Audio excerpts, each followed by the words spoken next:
started Wondersauce, and the name was a joke. One of my business partners had it as like his URL before we started the company. And when we were freelancing before Wondersauce, we would always use the Wondersauce name because we thought could charge more if it was a company versus an individual. And then when we actually started the business, at that point, it had become like such a long-running joke that we were just like, let's do it. And people were like, you can't call your company that, no one's gonna take it seriously.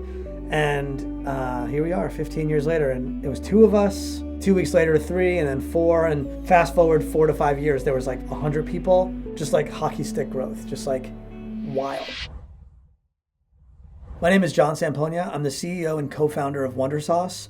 We are a business acceleration agency focused on helping brands achieve their next stage of growth, whether that's through revenue, through reaching new consumers, or ultimately helping them get to market. We're kind of there to help them along the way. We're based in New York City. We're about 100 people, and we've been around since 2011, so 15 years now.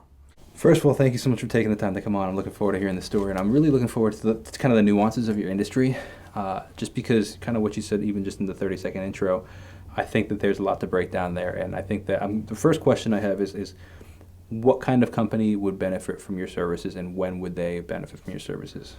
Well, I mean, at a high level, like any type of company, hypothetically can benefit from marketing, advertising, and digital transformation work. But what we focus on specifically are, due to scale and everything like that, typically brands that are spending, $50K plus on marketing and advertising a month-ish, and or a sizable project. So it's brands that are doing 7 figures in revenue is typically the brands we're working with. That's not to say like we won't work with smaller brands here and there, but for what makes us work in terms of just our head count and everything like that, it's brands that are kind of going from 1 million to 10 million, 10 million to 100 million in revenue, things like that, or they're looking to kind of transform their owned properties.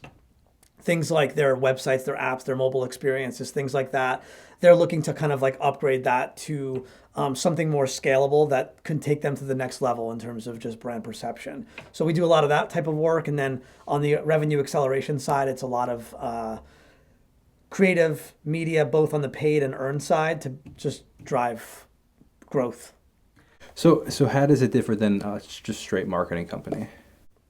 I think that the biggest thing for us has always been the focus on growth. And our through line is identifying a business goal that you can't kind of achieve, and us helping you kind of break it down. And ultimately, the services are a byproduct. Like, we don't lead with like, hey, we'll sell you some design. Here's some campaigns. Here's media.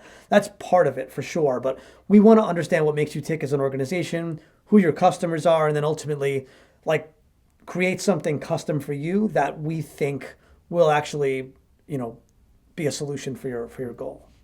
So I want to talk, you mentioned the 50K budget a month for marketing. I think that one of the hardest things to convince any size business owner is, let me rephrase it, I think that definitely for small businesses, which a lot of the audience of this is small businesses, obviously some significantly larger than others. But with that being said, with a small business in mind, one of the hardest things to convince them is marketing budget. Yeah. Whether they have none or very, very minimal. From your experience in working with this significantly larger brands that are spending significantly larger amounts of money, what would your comment be to them? Well, I mean, it works. And 50K a month is for larger businesses, and that goes way up. There are brands that spend $10, $20 million a month in marketing. So I would say, as a rule of thumb, it's typically 8 to 15% of your annual revenue that you should be putting towards growing your business through marketing. So you could be spending $500 a month. You could be spending $200 a month, but doing something strategic and thought through is definitely a formula for helping you reach your next customer. And I think that's where a lot of brands don't necessarily kind of think about what the future holds. It's always like the immediacy of now. And I think that that's also like a problem for bigger businesses now. I think that, so often brands are like, oh, I put this money in Facebook and money has to immediately come out. And it's this performance marketing growth mindset where the immediacy is driving everything, where if you don't see immediate cash in return, you're thinking like, oh, that marketing didn't work. But there's two ways of looking at it, right? There's, performance marketing, which is about like the immediacy of converting now, and then there's building your brand and brand awareness. And it's always a balance of both. So if you have $200 a month, don't take me too literally here, but you should be figuring out like, how do I spend $100 on getting that customer 6 months and 2 years from now, and spend $100 on making that person around the block come in here today and buy a sandwich or whatever. Yeah. I mean, that's the biggest difference. I think that business owners don't totally understand the concept of the difference of sales versus branding. Yeah. And the guy coming to buy the sandwich tomorrow is the sale aspect. Hey, I'm trying to sell you on the aspect of coming in. The branding is, hey, let me understand who this company is, what they stand for, what they do, and then at some point when I might need their services down the road, I think of, oh, hey, I need cereal. Who am I thinking of? Yeah. And that's branding. For sure. And there are some, and honestly, I think that to some degree, I'm curious your opinion on this. I think in the long run, branding sells more than actually sales. 100%. Because if you're doing it well, you're doing it from an authentic place. So if we're using this kind of like the sandwich analogy thing or sandwich example,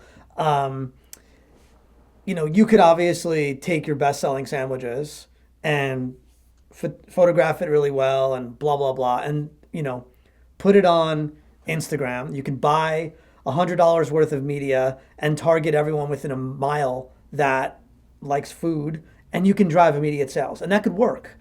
Or you could invest in something more longer form and more time intensive, where you're basically spending, I don't know, an hour a week filming what it goes into like making these sandwiches, and you're breaking down each one of the best selling stuff, and there's a personality behind the brand. Maybe there's someone in front of the camera, and you're basically talking about like what separates you from the place down the street, and you're then casting a wider net. You're ultimately telling some stories around like why your process is special, the ingredients you use are really unique, and you're making your food like pop off the screen, where I might not be in the market to eat that right now, but now I'm like, I'm going to follow this sandwich shop. That's kind of interesting. And if I'm in the area one day, like it's on my list. I'm going there. You're not exactly from this area. That's north. We film in Northport, and have you ever heard of the restaurant Robke's? I have not. Okay, so they're right down the road from us, and they are the prime example of that. Family-owned business has been around 50 years. Yeah. The next generation, the son and the sister started taking over, the sister with social media, the son kind of being the front man of the restaurant.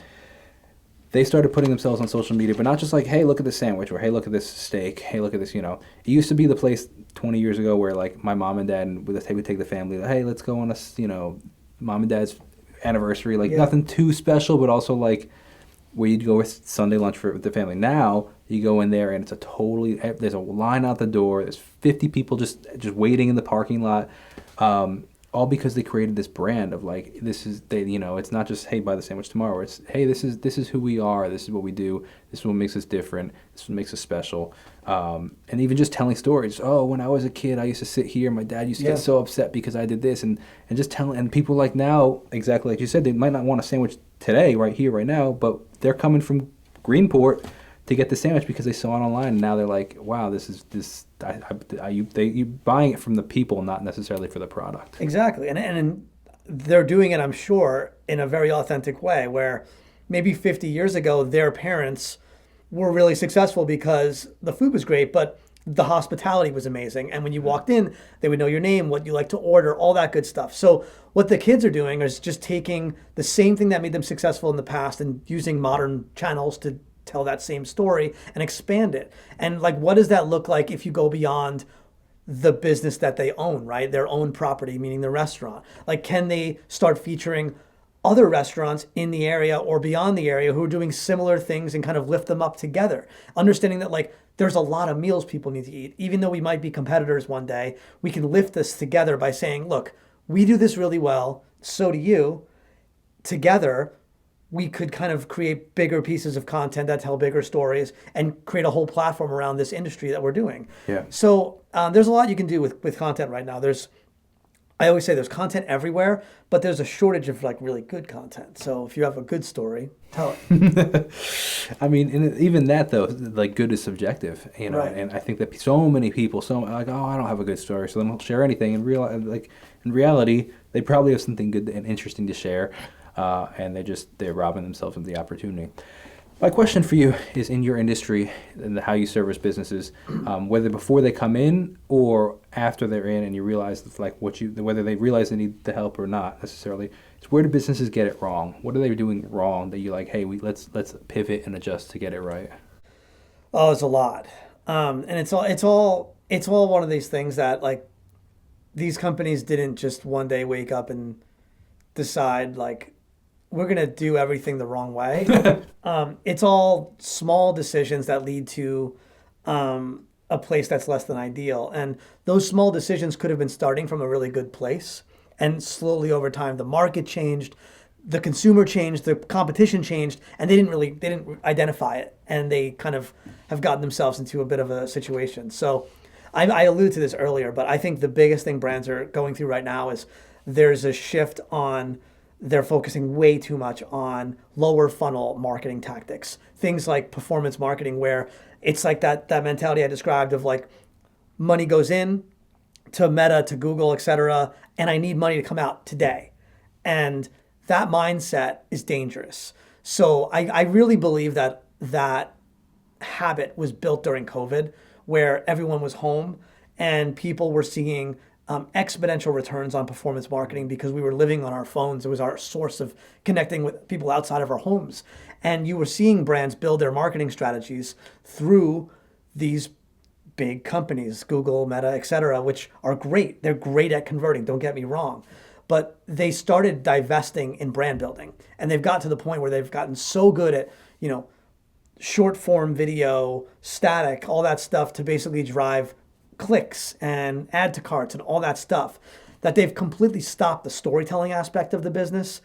And it's lacking, where if you now look at their marketing and you kind of cover up the logo, you don't know who the brand is. And also now a lot of them are speaking in marketing terms of like, what's your CAC, what's your return on ad spend, what's your cost per acquisition. That's all they care about. And it's important. Those stats you need to have them in a good place, but you've now sort of like accepted that you're comfortable paying for every single customer in perpetuity. And you're going to pay to play in some way, shape, or form, regardless. But I just think that is kind of like a dangerous mindset where now every single time you want to encourage a brand to go on the more awareness side, let's go back to the roots. Let's tell some stories, what makes you unique. Let's do some things that you're not going to have an immediate payoff for, like doing this podcast today. Like no one's going to hire Wondersauce as I walk to my car after this. There's brands that are very resistant to this, but then you'll start to see like the darlings of the industry who are doing it really well right now, and you look at what they're doing, and it's like it's awareness. I always use like Liquid Death as an example. I mean, it's 100% brand building, brand storytelling, and they're defining their own path. They're rewriting best practice and what's good by doing things that are so different than the competition. They're not talking about like the quality of the water or whatever, because they know it's a commodity at the end of the day. They're focusing on the brand. It's all attitude. It's just screaming, and it's working, and it's why it's able to cut through so much of their competition, and they're growing like crazy. Yeah. And yes, they definitely probably, I mean, they're not a client. They definitely do like mid to lower funnel stuff as well, but it's a balance. So I'd say the biggest issue right now for brands is just too much focus on the lower funnel, not enough on like a comprehensive marketing mix. You have to do all aspects, top, middle, low. Yeah, no, absolutely. And it's such an interesting conversation because in theory, it's like, absolutely, of course. I think any business owner that hears this would agree with that. In practice, it's a lot harder because we live in the microwave, society of, hey, I want this and I want it now. So then they say, hey, I just spent $15,000 and I haven't gotten a single customer out of this. Yeah. It's a really hard pill to swallow. And then to some degree, you don't know if it was just because it was a bad ad, and it was just bad, performance, or if it was the fact of, okay, I'm going to see this in 6 to 12 months from now. But you have to also think about it as it can't just be a one-off thing. So one-off things can work, but let's say you're a small business and you're doing most of your marketing on Meta and it's working, and you want to dial it up. Maybe like out-of-home advertising could work for you. Contact a local vendor that's selling ad space on key buildings and highways in your community. See what it costs to run some ads for 6 months, but commit to it. And that's only right for certain businesses. It's just an example. But if you say like, well, I'm going to buy that one billboard for 3 weeks or a month, and you decide to take it down and you're like, oh, that didn't work. That's not enough. Brand building is a continuous thing where the payoff starts to compound with time in market. So if you are saying like, I have this insight and I really think like the fact that people drive to our business, it's people in our town, but it's in the 2 to 3 towns over, and they're always coming on these roads. Look into out of home, but commit to it. So maybe you want to divest 30% of your spend and move it to there. You really can't quantify whether or not it was successful for a good 6 months to a year. And you have to look at things that are that you can attribute to success. It's really easy for like digital companies because you could basically just say like, if we're doing out of home and it's the first time we're doing it, did our organic traffic coming to our website increase over 12 months? And if the only thing we did differently from a marketing standpoint was introduce that, and yeah, it's sort of unattributable, you could say like that was probably an indicator. Or did email inquiries increase over a 12-month period? Yes, then that could be attributed to out of home. But if key indicators are going up in terms of how you actually make money as a business during the window that you did this new tactic, you could say it's certainly not hurting your business, it's probably helping. And then you can start to connect the dots. And I think if you work with like any talented marketer, they can help you build like an attribution model where you say, look, if we're going to do these tactics, here's how we'll attribute them to success. So you're not just flying blind. Part of what we do is helping brands validate that this stuff is working. Because if something isn't working, we want to pull the spend immediately. For sure. And that's one of the biggest things that I think people don't necessarily know how to quantify is this working, is this not working? They typically assume it's not working too early, they pull the spend, and then they just never do anything ever again. Yeah. And I was filming an interview yesterday, and very similarly, we were talking about like, the guy was calling it the tuition cost of like business, of like, where like you spend money, it kind of looks like a waste to some degree, and rather than being all pissed off and upset the fact that like I wasted money, it's like, no, it's like almost college tuition essentially. Like you paid, it's $8,000 that you lost in, quote unquote, lost in marketing. Well, no, imagine you took a course in marketing, you spent $8,000 and that's how much it would cost at a college.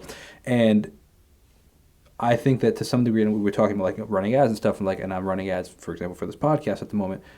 The only reason my ads are successful at the moment is because I've had 10 years of, to some degree, running relatively unsuccessful ads. And I realized, if I change this performs a little better, and and then now 10 years later, it's like, this is actually performing really, really well. And it's like, I think that we, again, going back to the microwave society, is that we just expect to be good at things immediately. And if we're not, we're like, well, this isn't working. It's almost like this concept that like, it's Instagram's fault that this isn't working. And it's like, well, no, it's probably not the fact that it's working very, very well for many, many, many other people. I want to touch briefly on continuing just briefly on the branding aspect of it, and just so you can break it down a little further, I think, or help the listeners even just kind of, because I think that sometimes we can get I love ads. I love this stuff, or just not even marketing. I think is the word I was saying, but in branding. But the concept I think that you're trying to portray is the concept of like, for example, like the immediate thing I'm thinking of is the Budweiser like the big horse and the dog Super Bowl ad. I mean, we've all probably seen it. They've run different renditions of it for many, many years. That doesn't necessarily, that's not a sales thing. It's a branding thing. Awareness. It's awareness. It's like, but the biggest thing is it makes you feel something. Yeah. And then they're what do people think of with Budweiser? They think of quote unquote Americana, American. Oh, it's the 4th of July. What kind of, if you have 2 beers in front of you, a Coors Light and a Bud Light, what are you gonna grab on the 4th of July? And that's branding. And that's decades and decades of investing in story arcs and narratives to get you to feel a certain thing when you see a bottle. And that's really powerful because it's the same glass bottle. It's just a different look, but it's backed by decades of storytelling. So for brands to get good at that, you need to have your story, perfect your story, be comfortable understanding that you're never going to actually get it right. And you're always going to have to be optimizing it and changing it based on what's working and what's not working, what's relevant in culture and society, how your audiences change. And it's okay to always be reworking this. You're never going to be perfect, but you have to be comfortable doing that. And I'd say like, you know, the example you were saying around the tuition, I call it like the cost of doing business. Yeah, like exactly. You're going to have many costs of doing business. And as a business owner, the second you get comfortable saying, well, yeah, like, you know, our attorney fees are 3% every year, our HR costs for paying people are 35%, our cost of goods are 20%, our marketing is 8%. The second you get comfortable with that in your line item, you're already making progress. Because a grown-up company needs to have all those things. You need to have a payroll service. You need to have, you know, whatever it is, right? These are the things you need that are the cost of doing business. And that's not to say you can get by without doing marketing, I guess. But most of the big businesses are always pouring this money back in to grow. So why 8 to 10%? Like why not, if it works and works well, why not do 20, 25, 40, 30, 40%? It's always been a rule of thumb. And I also think there's like other costs to running a business. Yes, so many other costs. And you'll have brands where they're having like an exponentially big marketing year for a number of reasons. They're introducing a new product. They are seeing an opportunity and they're doubling down there. But, you know, I do think for the most part, you want to figure out like when does it make sense to accelerate and go bigger. But I would even say like, you kind of want to start small because you're going to make a lot of mistakes, kind of like what you were saying. Like it took me a decade to get like my formula down for making ads and now I get it. So you don't want to say like go from 0 to 20% and make a ton of mistakes and waste a bunch of money. You'd want to kind of like figure out what works, try a bunch of tactics. It's such a good time right now too to like try a bunch of different things. There's so many interesting channels to test, whether it's Meta and Google or doing things like connected television, local TV, local radio, podcasts. You can sponsor podcasts. There's so many ways to get your brand out there that aren't going to cost a ton of money.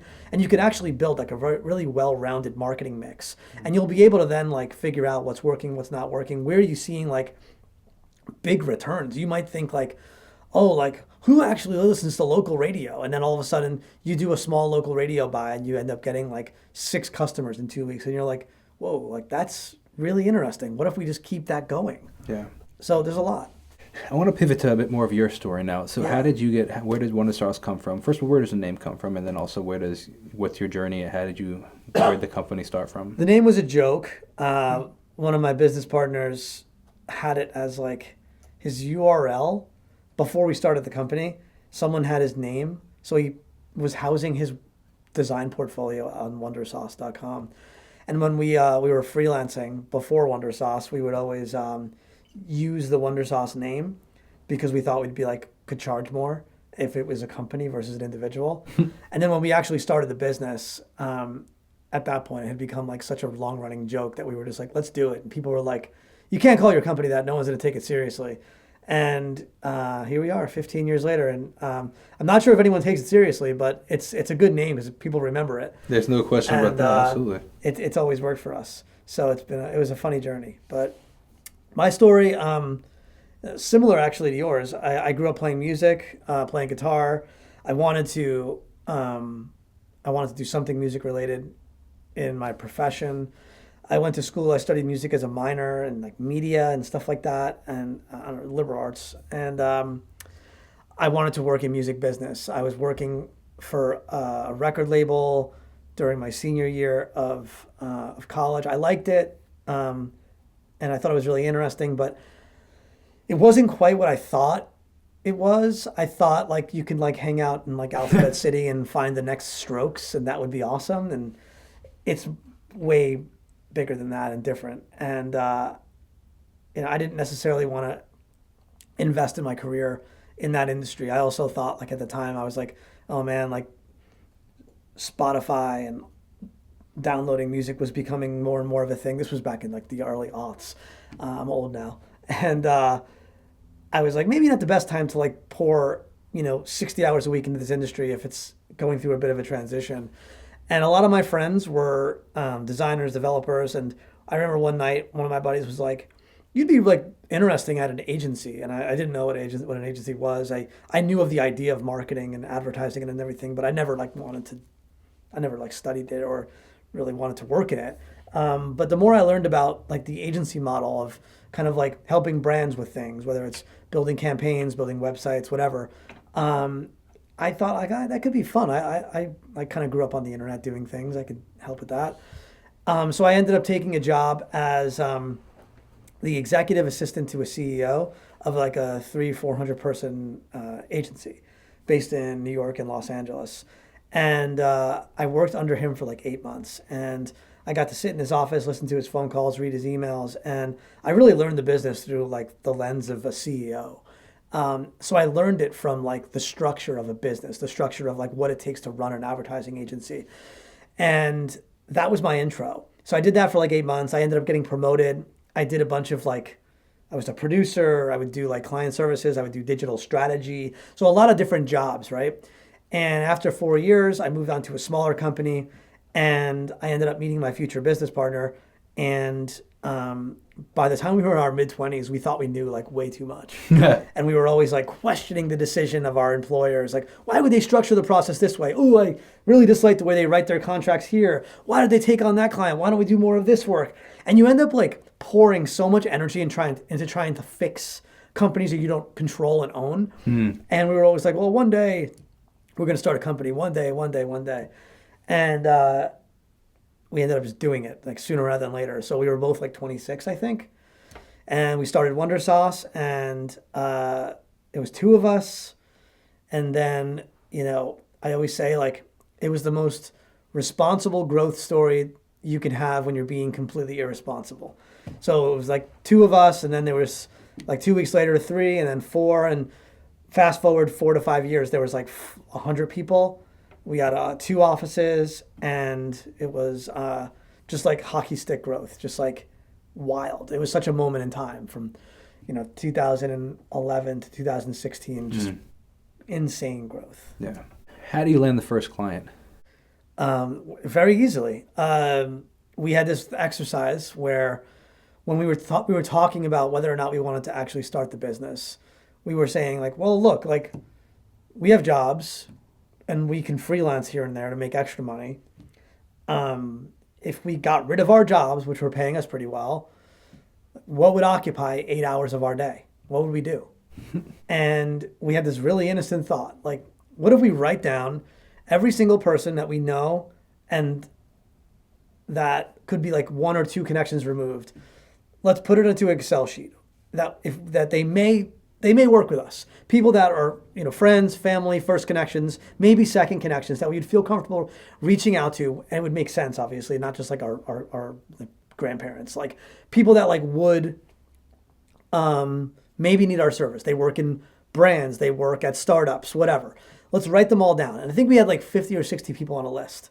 And we said, all right, like, well, why do we have to start this after we quit our job? Why don't we just start it now? And we'll do 2 or 3 a week, and we'll get coffees before work or a drink after work or whatever, and we'll see how it goes. So I reached out to the first person. We got a coffee, and literally the first person, good conversation, tell them about, we're going to do this thing with Wondersauce and da-da-da.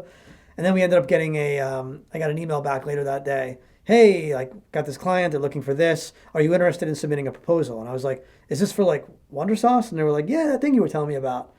So I go to like my buddy and I'm like, dude, we got something.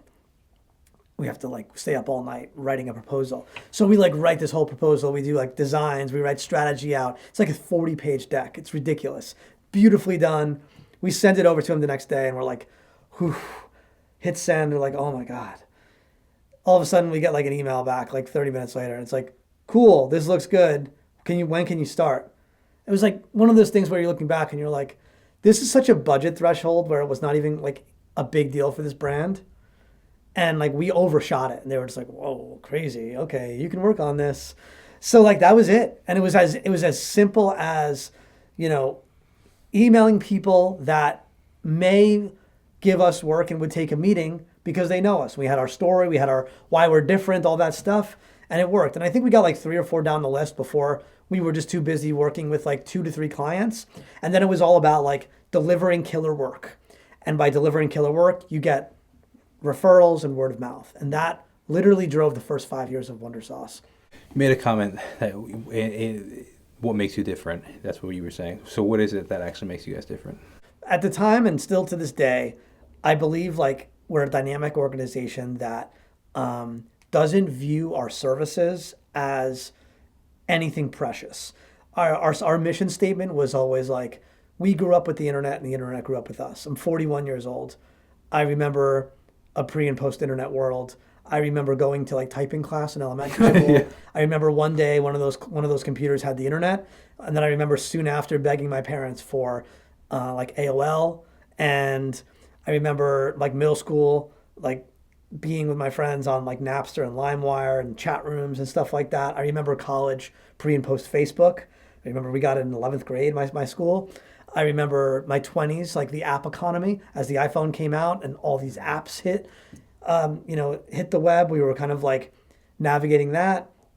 Obviously like crypto and then AI and all that stuff. So all I know is change from the internet. So when we built a company, it was websites, it's social media, it's paid media, it's marketing, but it's all things that we grew up doing and grew up experiencing, in many cases for the first time. So when people were like, well, you guys never used to do media buying, but you started doing it like, a few years into your business. Why? I'm like, because there were a bunch of clients asking us to help them with their Meta and their Google advertising. And we remember a world where that didn't exist and we were doing it for ourselves. So we trained ourselves into doing it. And ultimately we got good at it. And we expanded that into buying TV and buying radio and whatever else. So it's like all the tangential things that live around us. If it matters to consumer behavior, it matters to us. We don't get intimidated by change. We dive into it. So everything with AI right now, we're not intimidated by it. We're diving into it. So our differentiating factor is just kind of like built to evolve along with the customer and along with culture and tech. Diving into AI, what does that look like today? Well, it's changing a lot, and which is wild because it's like 2 years old. So just the fact that it's changing now is insane. But yes, I agree. I mean, it's unquestionably going to impact what we do. I think that it's going to be really easy to get content and websites and all kinds of stuff through different AI tools. So it's about figuring out how we differentiate from that and ultimately use these tools to better what we're doing. So the analogy I use is, if you play an instrument is a good one, like, a guitar. I've been playing guitar since I was 10. I think I'm okay. But a guitar in my hand is going to be different than a guitar in like Eric Clapton's hand. He's better at it. It's a tool. Just like a guitar in my hand's better than someone who doesn't play. You can't use it. So just because... So AI being that guitar. AI is the guitar. And just because it's democratizing so many things, there's going to be levels to this. There's going to be levels to unlocking. Like, I'm not interested in AI as an efficiency tool. AI as an efficiency tool is a given. Yeah, it's efficient. I speak into my phone right now. It can transcribe emails and decks. I can write a deck in 30 minutes. I'm really good at writing presentations. I can write an outline, and AI can help me get it to a really good place where it may have taken me a day. It takes me 20 minutes now. I'm not going to sell that to a client. That's not interesting. That's just an efficiency tool for me. So I don't really get excited about AI as an efficiency tool. I get excited about AI as unlocking a different level of creativity, a different level of innovation, a different level of what we couldn't do before because it was cost prohibitive or it would have taken too many resources. So how can we tell bigger stories? How can we create more impactful solutions for our clients? And AI is going to help us along that way. So I think about it as like from a craftsman standpoint. Yeah, it's very interesting. So what does that practically look like? So how do you tell a better story with your AI at this point right now? Or even maybe 6 to 8 months to a year from now? What does that look like? It depends on the business, but like if you're following like any of the what's going on with like the AI video, like whether it's like Veo or Cloud and a lot of these companies that are just doing incredible things. Like the speed to market is so fast right now. So like we've been using Veo, which is like, you know, Is that essentially like the Sora kind of thing? Or yeah, different? yeah, yeah, Okay. Sora. It's basically like Sora is a competitor to that. Yeah. Yeah. So like Veo is like a Google product. Sora is OpenAI, and Cloud is Cloud, whatever. I always mess Oh, pronouncing. yeah, yeah, yeah. That's like Yeah. the you know, you could build sites and apps, and you can. Yeah. There's a lot you could do, right?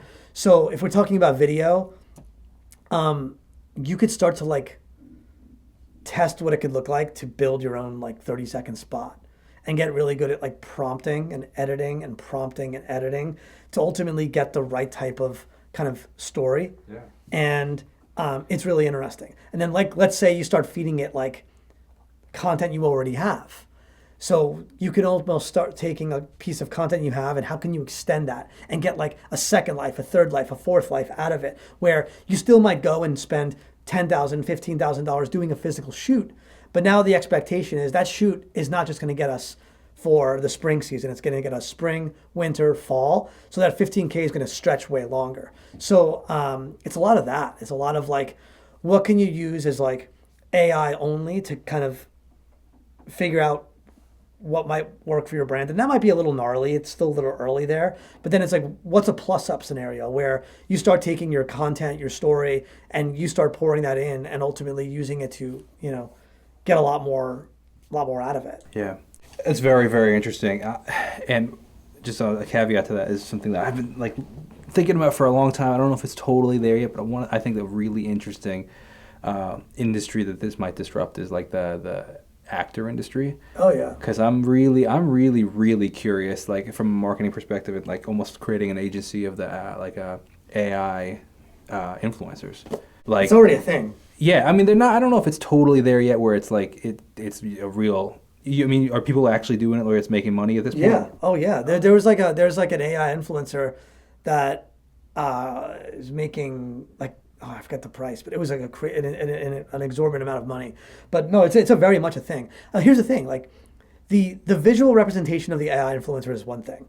It's what is unique about it. What story are you telling? What is differentiated that like you can't just spin up a million of clones of the same exact influencer.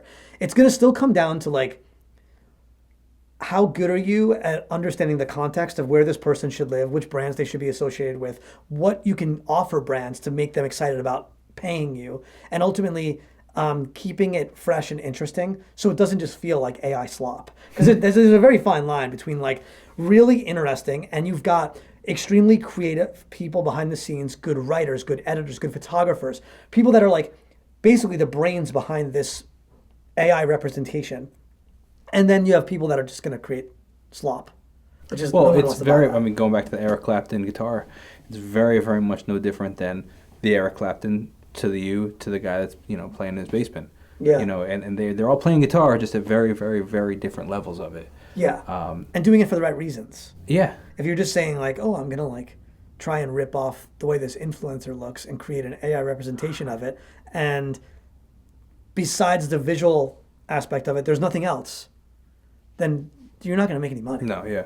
I mean, I'm just saying, even from the aspect of like, kind of pivoting a little further, is I've seen ads, like it looks exactly like a $3 million Nike ad. Yeah. And then at the end of it says made by AI. Yeah. And it's like, oh my gosh, this looks incredible. Looks like And it it's was filmed. early. Oh yeah, And that's absolutely. that's the thing. Absolutely. So it's a little scary. Well, you're gonna get to a point where I believe that many brands will still invest in the traditional photo shoots, the productions, right? But I think those are going to be the nice to haves, where they might do it once or twice a year for big moments, and they're going to have a very specific idea for what they want out of this shoot. They want maybe they're going to want the right talent, the right director, the right scene. It's going to be really curated and thoughtful. And the rest of it is going to be done still really well, but very efficient. It's going to be hybrid of, in real life and AI, and it's going to be cheaper, faster, and better, honestly. So you start to think about what that looks like, and yeah, there's going to disrupt a lot of industries, for sure. I think disruption is, I think, the word, because I think that one of the problems that I have with the concern about AI is people are like, oh my gosh, it's going to put so many people out of jobs. And it's like, yeah, but it's also creating so many jobs we've never even thought of. And just keeping in the marketing context, I usually use the analogy of like the agricultural revolution. This is my typical analogy for people that are concerned with AI. They're like, oh my gosh, everybody's gonna lose their job. What am I gonna do? And it's like, well, like, no, it shifts industry. Going back to the agricultural revolution is like, before there was the tractor, there was 200 people working on a farm. Tractor comes, now there's 2 people working on the farm. Yeah. However, you need somebody to make the oil for this tractor. You need somebody to fix the tires for the tractor. None of those things existed before the tractor. So those 200 people, yeah, maybe for 6 months, a year, they were out of a job. But now there's totally different new industry jobs that are created. And keeping it in the marketing, I totally lost my train of thought right there. But No, but you're spot on. I mean, it's like, just look at the computer. Yeah. And the internet. Yeah. I mean, that disrupted the workforce in the 90s. And I understand AI, it might be more disruptive than that, but we used to live in a world where like mail rooms were a big thing in corporate settings, where you were reliant on what you got in the mail every day because those were key correspondence. Internal memos were a thing where you had assistants typing up memos and dropping it off down the hallway, putting it in this person's office. There was a lot of analog things around communication. There would be someone walking with a mail basket delivering stuff, right? And then the computer came out, and then ultimately the internet came out. Now, if the computer came out way before the internet, and people had computers in office settings before the internet existed. So if you were an executive assistant and you didn't learn how to use a computer before the internet, then like you probably lost your job, but maybe you should have learned how to use the computer. Yeah. No. And it wasn't like the second the internet came out, all memos and all mail ceased to exist. Email slowly took over. There used to be security concerns about emails. This is just a fad, a trend, it's going to go away. Eventually, it caught on, and everything right-sized. There's still mail today, but it was right-sized. So it's the classic thing that everyone says. The AI is not going to take your job. Someone using AI is going to take your job. Everyone says that. So I think you have to just be hyper-aware of the shortcomings of your current role, your business, and how AI could make it better. Yeah. Don't think about it as how AI can keep me viable. Think about it as like how AI can make my business better than it is today. Yeah. It doesn't have to be skewed negative. Yeah, absolutely. And the example that I was going to give in the marketing terms of is graphic designers who are so concerned today about their role in the industry, but they took the industry from the graphic artists. They used to draw every single ad. Every single ad 60 years ago was drawn. Yeah. And that industry is completely dead. And you're not feeling bad for the jobs that you took by being able to do it on the computer. And it's kind of the same exact thing today, 60 years now, probably 30 years later, that, you're not designing it in Photoshop anymore. AI is doing it. So it's just the way the world works. Always going to reinvent. Exactly. Where do you see the industry? So we kind of just touched on this. So actually, I was going to say where do you see the industry going? But outside of AI, where do you see the industry going? For what we do in marketing, our big bet is that integrated solutions are going to be way more appealing to brands. When I say that, I mean like a partner that can help you achieve your most important business goal and do whatever it takes from a strategy and concepting standpoint and execution standpoint to make it happen. It might look like, content campaigns, managing influencers, building out media plans, handling your apps, your sites. But basically, because of AI, because a lot of these things are becoming more democratized, finding partners that can do more and help you navigate that full-on customer journey in a very measurable way, so it leads back to a business goal, is where I believe the future of services, marketing services is going. We've been living in a world where it's been very like sexy to be specialized, to be really good at branding or social media or this or that. And I think that there's merit to that, but I think there's massive downside and blind spots because you're more often than not relying on other parties and other vendors, and you're working in too much of a vacuum. And the modern consumer and the modern landscape, people don't know where the website starts and Instagram ends, where the paid thing on Instagram turns into an earned thing. It's all mixed. You don't know what is a bingeable form of content versus a brand thing. If it's done well, it's going to be really hard. The line's blurred. So you need a partner that can help you navigate that. Absolutely. What is the best opportunity for a business at the moment?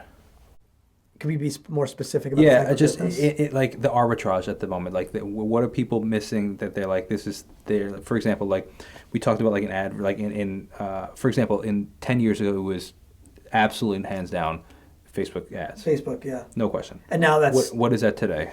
well, it's now those platforms are now way too expensive because they're so competitive. And So I guess, work. so what's the arbitrage then? What's the best bang for the buck for the business today? If you remember, brands 10 years ago were hesitant to go on Facebook. They didn't think it worked. It was only for millennials. It's not for anything else. They were clearly wrong about that. So now it's where people are not paying attention. So things I've been using for the last year that I really like, independent podcasts like this.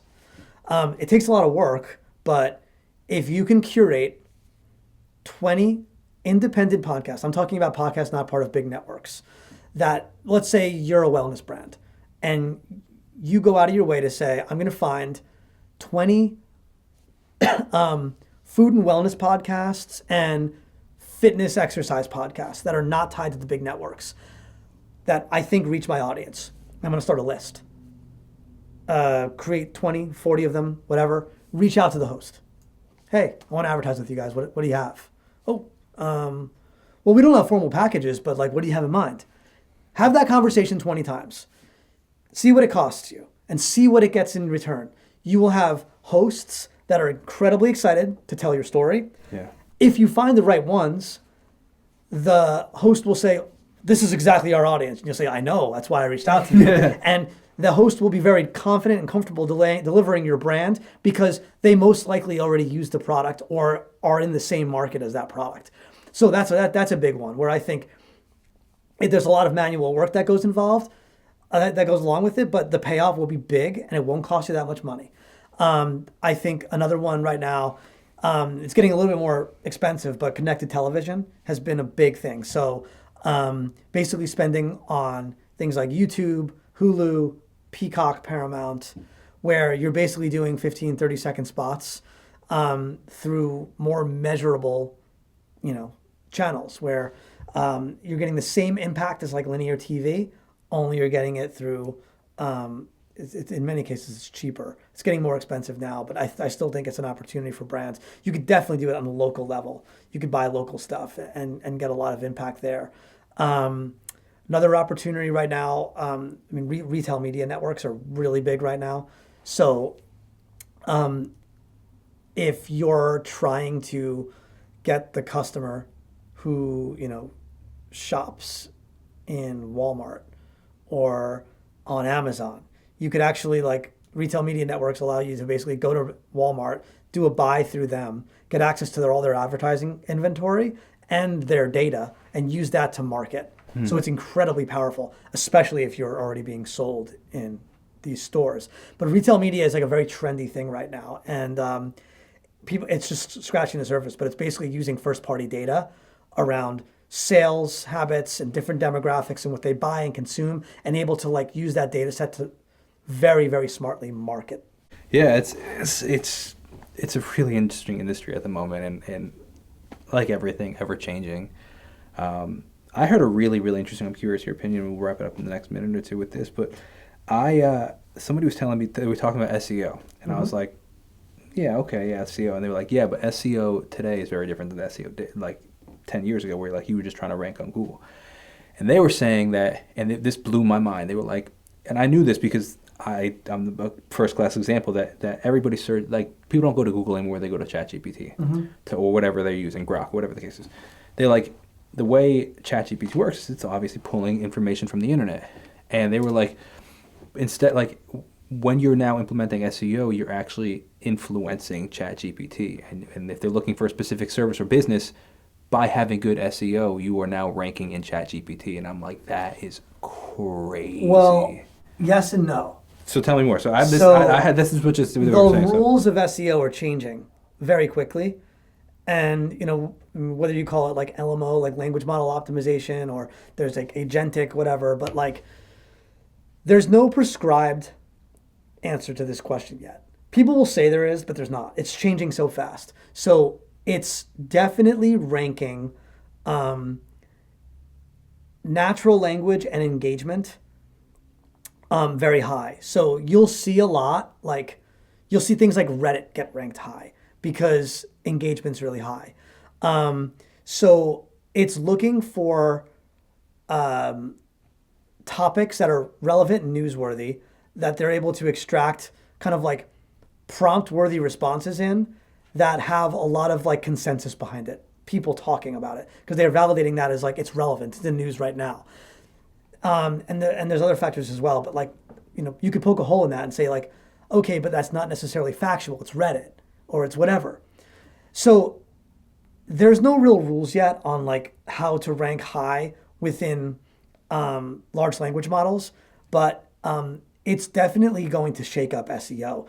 Just because you were good from a search engine standpoint doesn't mean you're going to be great from an LMO standpoint. Sure. So I think like those rules are going to be completely rewritten. Whether you're taking like, you know, how often was it where people were writing blog posts just for the sole purpose of ranking organically within Google, right? So you're writing like basically clickbait. Yeah. And you need to have like the right metadata, the right headlines, the right whatever, the right first 250 words to be really strong. The keywords have to be all good. So what if you take that same blog post now and you break it down into like 6 relevant prompts, and you start to then say like, what's the prompt that's going to answer paragraph 1, paragraph 2, paragraph 3, seeing how that works out. There's a lot of testing and learning that's going to have to happen. And I think these LMOs are still very much like, LLMs are still very much like defining what it's going to take to rank. Regardless, it's just totally an interesting industry. And I hadn't even thought about that, you know, like as a concept, because they were kind of very similarly referencing blogs and stuff. I'm like, how are blogs still relevant today? And they were like, well, like it's pulling information from these blogs now. And I'm like, oh yeah, I mean, I'm reading ChatGPT all day, every day. Yeah. I'm like, it is. And it now, lately, in the most recent updates, we'll have links to where it's getting information from. And then look at those links. That's the most interesting thing. So you could just pick topics like Google, go into ChatGPT or Gemini and type in whatever you want, and just like spend 30 minutes typing in random prompts and just look at the links. Those sources are what's ranking, and go to those websites and look around. You'll be like, well, that makes sense. Look at that. Like this looks like it's been just updated, or this is like a really credible source. Ooh, look at that. That's really interesting. It's like almost like a message board. Huh. Do it across different topics. Do it like favorite guitar, best blues guitar player, best sushi restaurants in this area, whatever. Do a bunch of random stuff and go to the sources and just pay attention to those sources. It's fascinating. It is. Well, particularly because in updating the gear for the podcast, lighting the mics and stuff, I've been doing a lot of research on different types of shotgun microphones and condenser microphones, blah, blah, blah, all this stuff. And now the most recent models have like links that are linking out, and they're like, oh, here's the product. Here's where you can buy it. I'm like, Zazzle.com. I've never even heard of this thing. And like, why are you referencing that over Amazon? And like, it just again made me even think like, this is interesting that it's referring to this company to buy this product that I could buy at Amazon or Best Buy or wherever, but it's referencing this one. They're like, why did it choose that one? Is a really interesting idea. Well, and furthermore, it opens up a whole different layer of opportunities and issues. So you're going to want brands are going to really want to rank so they become part of the result. And part of the result on, these large language models. When you're saying ranking though, you mean like traditional ranking? Ranking. Like they're going to want to matter to like being second in Google and to or Google first and everything like that. So they're part of the response I see. within Gemini or OpenAI or ChatGPT.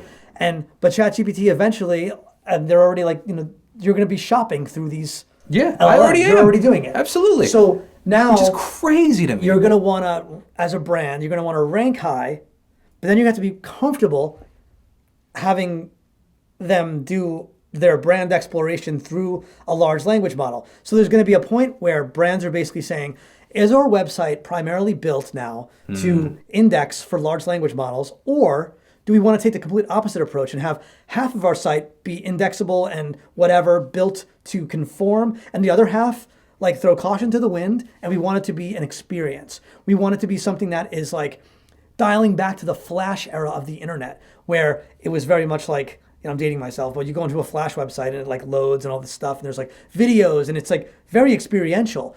I think we're going to start seeing like an experiential internet again, where you're going to a brand's website and it's going to start to feel like you're walking into their boutique. You're walking into something where they're putting on a bit of a show for you, because they're going to be kind of like fighting against this idea that like no one's going to their property anymore. And there's going to be like, what is the role for when you go versus when you don't go? You don't need to go to a brand website all the time, but maybe they're going to say like, we do want them to go once or twice a year, and we want this to be the experience. So there's a whole lot that will be unfolding. That's really interesting. And almost I'm curious, like on a minor level, is it almost like the pushback of the nostalgia kind of concept of things? Like almost like how things have become so digitalized that now the raw recording of music is much more interested, or like the Polaroids are coming back because everybody has a camera in their phone, and you could delete it and edit, and that's so then the people are like, I want a Polaroid, because you can't edit it and stuff. So it's almost kind of the same thing with that, where it's like it's so perfectly aligned for AI that now when you go there, it's like, whoa, this is so different. Like let's if you're selling clothing, and 80% of your products now, you're like, most of them are sweaters, t-shirts, socks, all that stuff now is being sold through. We still have it on our website, but most of our sales come through large language models now, and we're fine with it. But then they say, but I'm making this up, our trench coat, our hero product that is always sold out, and we built our brand around, if you want it, this is where you go, and you're going to get an experience. That's just an example.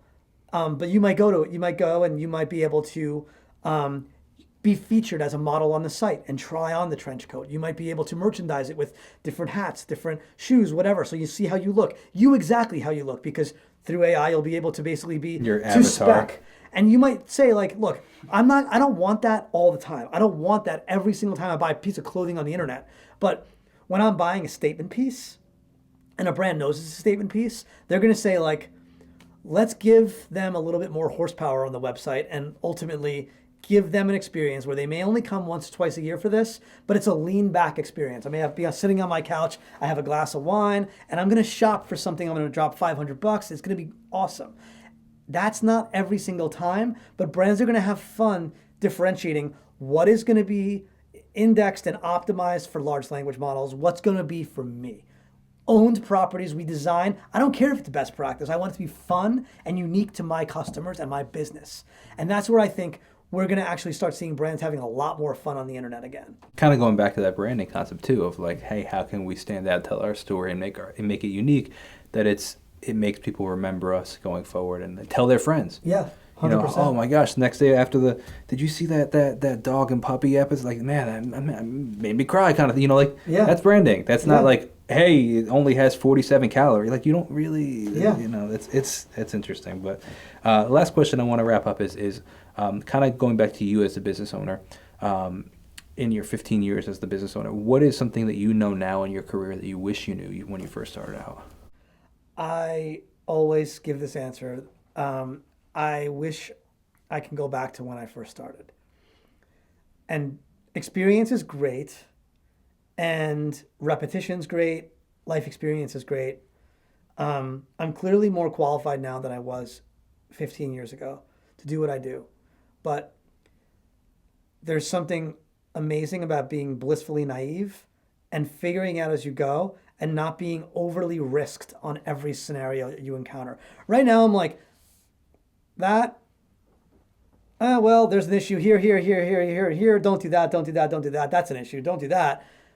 I know too much, and I'm too like risk averse, and I'm just like everything inherently goes through a 20-step process in my mind before I even speak. Well, 15 years of experience. Oh, if we do this one thing, here's my 15 years of experience that can already see the outcome now. That's a really interesting. I haven't heard that one before, and I totally agree with you, man. I've been doing what I've been kind of in the same industry for the past 12 years, and man, that naivete of let's just try this. Just try it. And it was exciting, and now like it's very little that excites me, like, Same.